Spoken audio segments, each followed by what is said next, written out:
If you knew you were enough, what would your life look like? What would love look like? This is the Enough Factor broadcast, where we're redefining what makes you enough in life and in love. Now here's your host, Suzette. Hello everybody, it's your life coach and relationship solutionist, Suzette, and welcome to my Enough Factor podcast.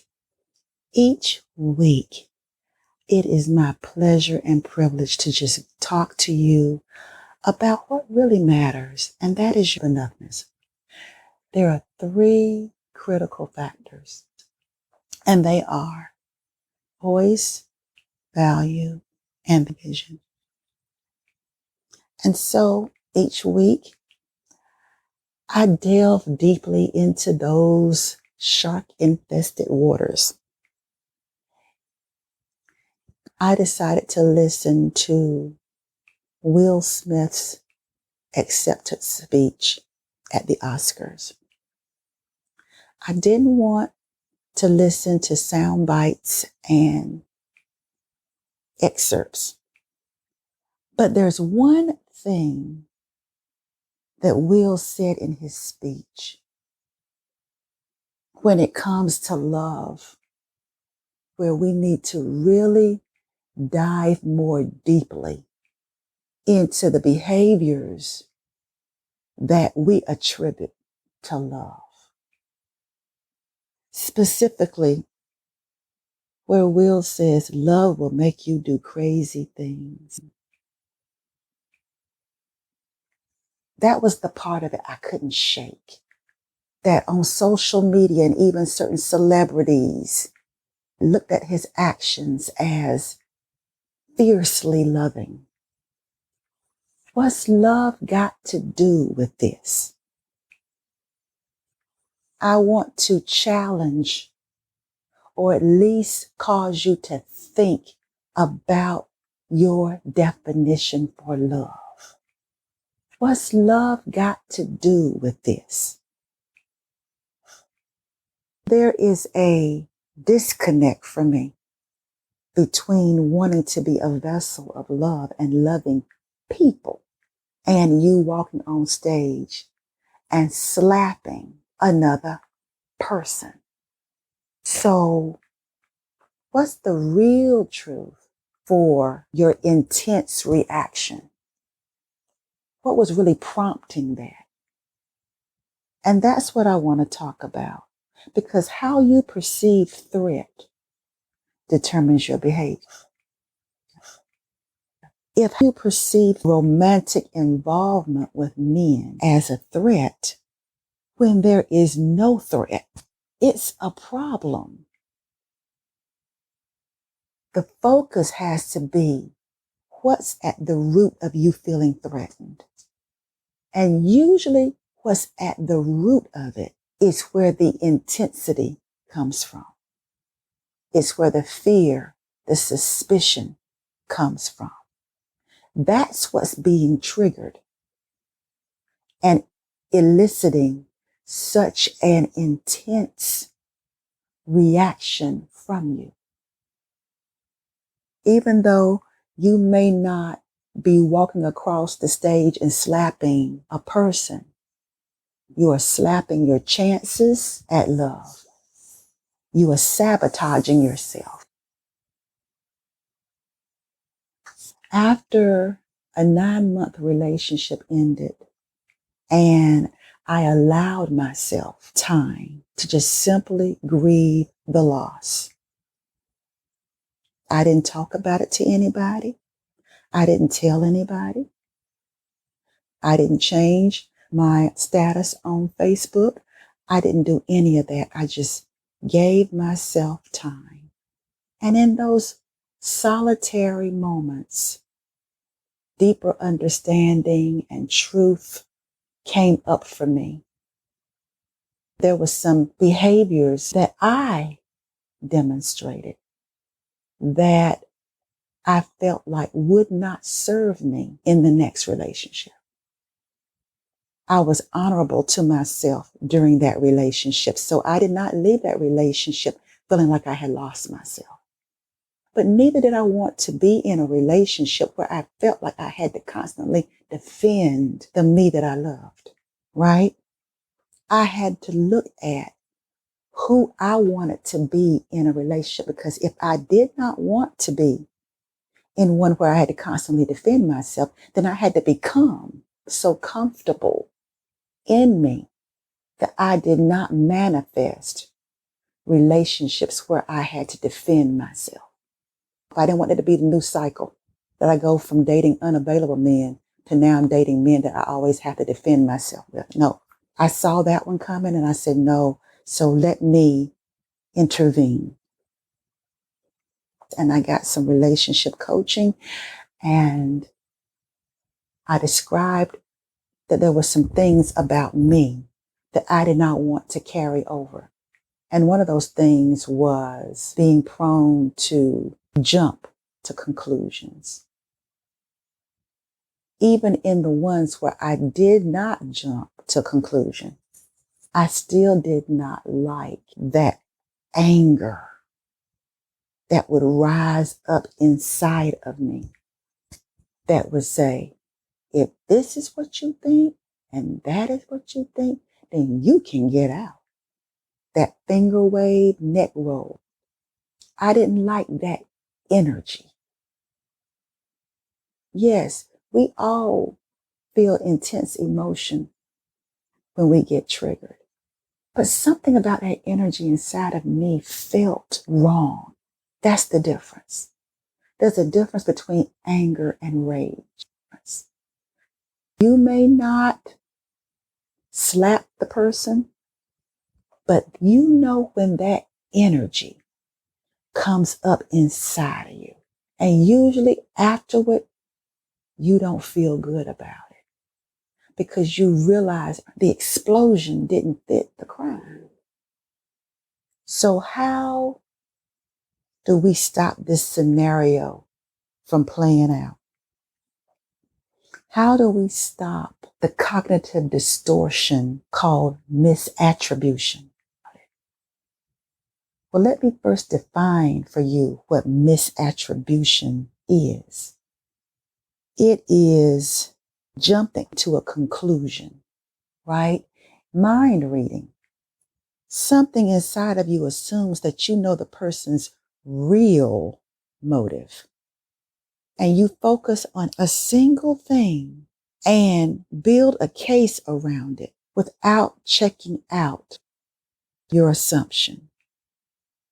And what I've learned is if a misattribution is not disrupted, you will assume that you are right and you will act out accordingly. I believe that's what Will Smith did. And many times in our romantic relationships, ladies, that is what we do. The best way to avoid misattribution is pay attention and catch yourself making the assumption. That's the first thing. The second thing, if possible, check it out with the person directly, if possible, or gather relevant facts. Relevant facts aren't you connecting the dots in your head. Relevant facts aren't you getting crumbs and trying to make a meal. Relevant facts are facts that pertain to that person's motives. It's not trying to justify yourself. That cannot be the motivation. It has to be pursuing truth. Okay? And a third way is ask someone you trust what they make of it. Now, this one is kind of touch and go, because many times the people whose advice you trust are people who are distorted in their thinking as well. So my recommendation is to seek out a professional. Make an appointment with your therapist or your coach. Let them hear what you have to say and let them offer you a more healthy perspective. Okay? I had to tell myself the truth. They're behaving that way because that's them. It has absolutely nothing to do with me. If they are cheating, 9 times out of 10, I ain't the first person they cheated on. If they are lying, 9 times out of 10, I'm not the first person they've lied to. So it is a behavior they chose for whatever reason that has absolutely nothing to do with your worthiness or with your enoughness. And if you are questioning yourself because of what they are doing, then the issue is not what they are doing. It's the meaning you've given to what they're doing. It's the meaning that's causing the intense fear.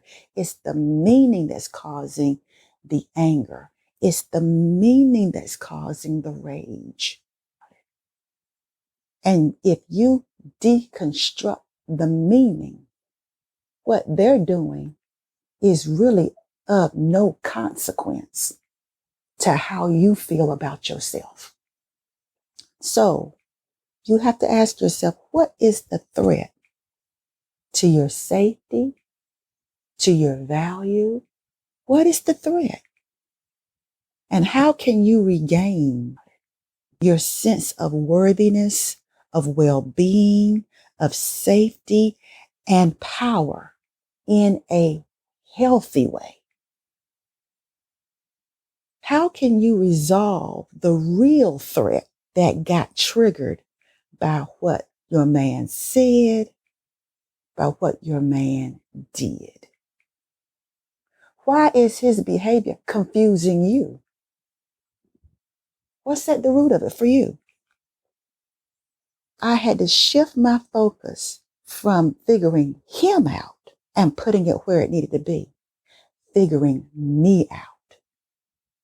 That's the work. That's where the focus needs to be.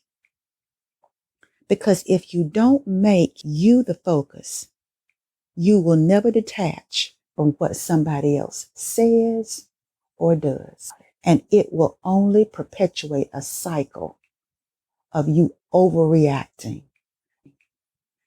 That's why I say the issue is not the man. The issue is the meaning. You're asking God to send you your Boaz, to send you a good man. But if you have not resolved the meanings, you will sabotage what could have been a wonderful relationship with a good man. There's this new slogan called Pause is Power, and it's about mental health. And it's true. Pause is power, but it's only power if you can get down to the deeper truth. And I'm still a work in progress. It still feels jerky sometimes when I've been triggered. It's just that it doesn't last as long and it's not as destructive. I take a pause, get outside of my own head, my own justification, my own misattribution until I calm down. Misattribution is only one. The anger distortions handout lists several. And that document helped me to become more accountable for my behaviors in relationships. I'll put a link in the show notes if you'd like to get access to that handout.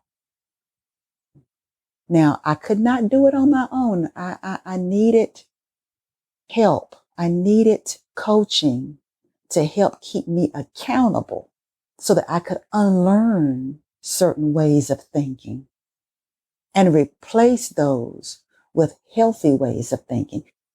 Most often, it's in prayer and contemplation. and doing the very things I've told you. Asking myself, what's really at the core of this? What is the meaning that you're giving this? What's the best way to resolve the meaning? And for me, I have to play out, not just giving the person the benefit of the doubt, but play out if I'm right. I have to play out what are the things that they could say that will make me get in my feelings. What are the things that they can say that could provoke me? What are the things that they could say? And I play it out in my alone time. I play it out.